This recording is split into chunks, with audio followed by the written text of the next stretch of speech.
people like me. You need people like me so you can point your f***ing fingers and say, that's the bad guy. That's the bad guy. That's the bad guy. That's the bad guy. That's the bad guy.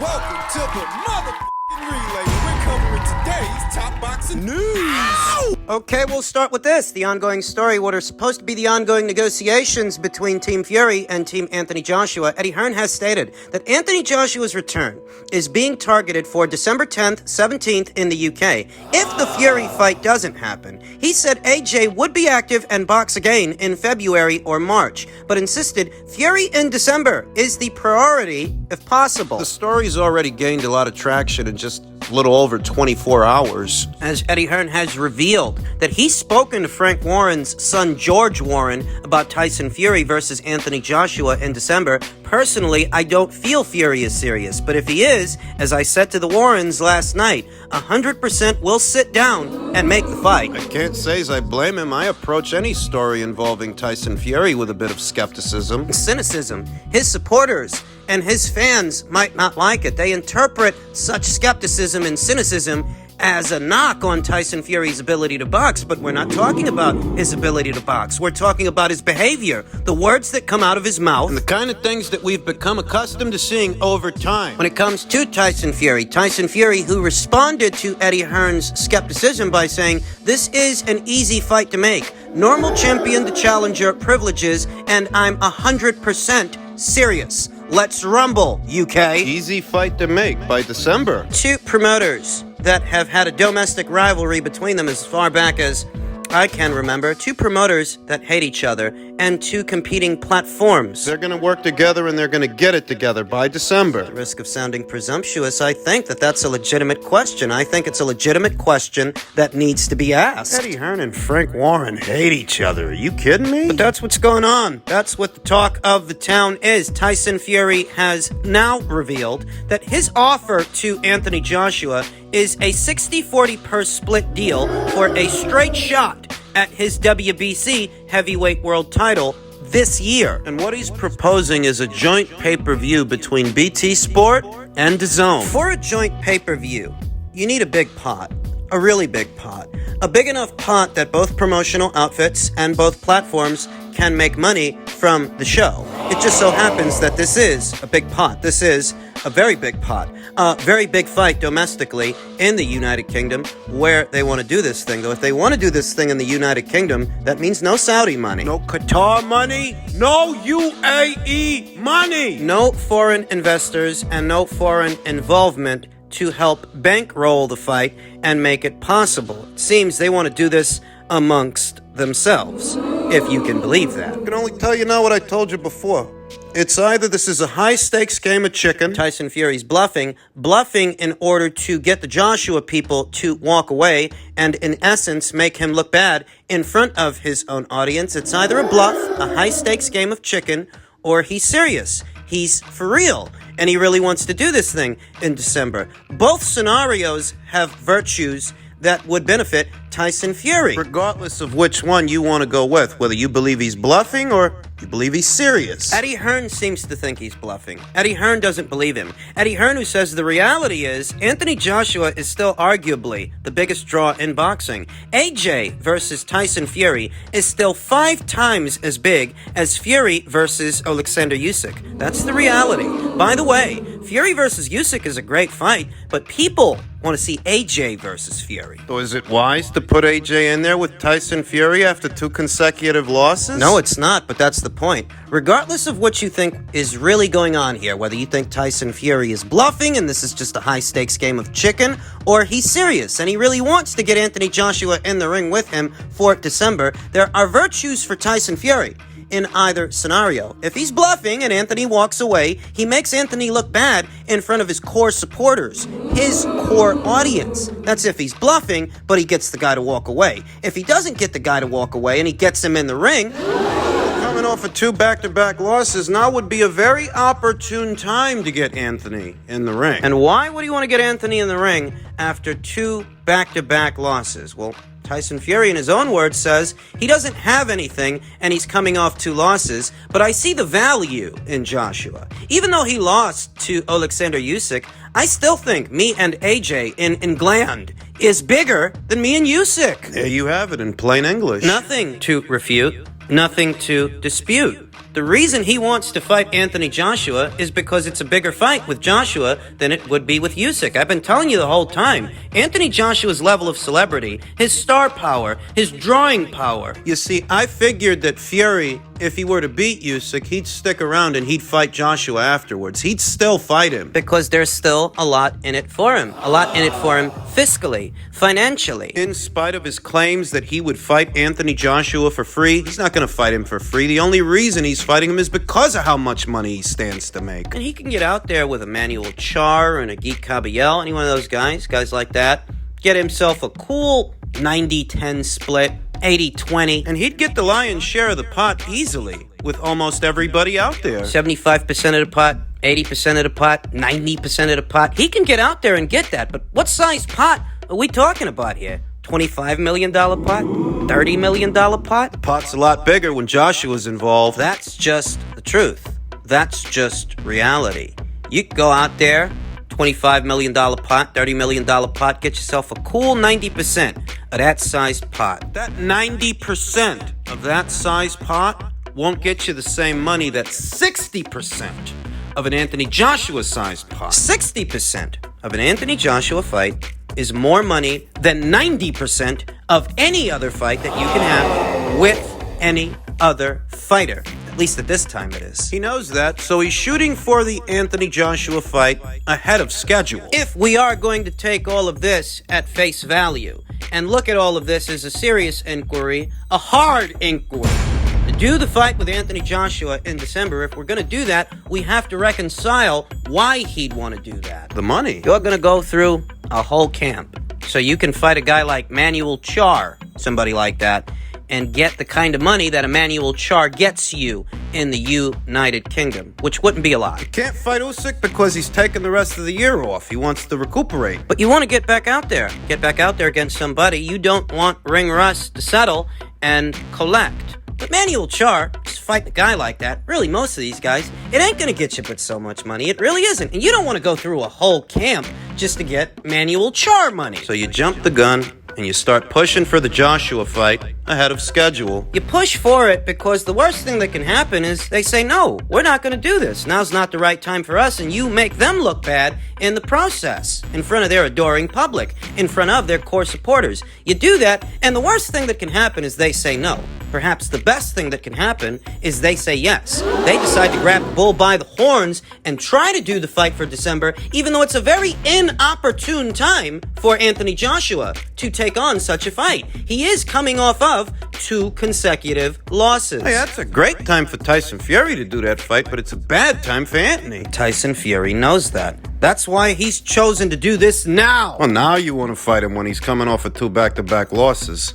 Award-winning broadcaster Adam Catterall reacted to the news saying, Tyson saying he's offered AJ 60-40? Snap his bloody hand off. Everybody's talking about it. So it's getting mixed reviews. There are a lot of people out there that are still skeptical as to whether or not Tyson Fury's being serious here, or is this all just a game of chicken? And I'll tell you this much. When Deontay Wilder lost 2 back-to-back fights to Tyson Fury, He didn't come back in a jiffy. By the time he fights Robert Helenius, it will have been a year's time since the Fury fight. Anthony Joshua is held to a different standard.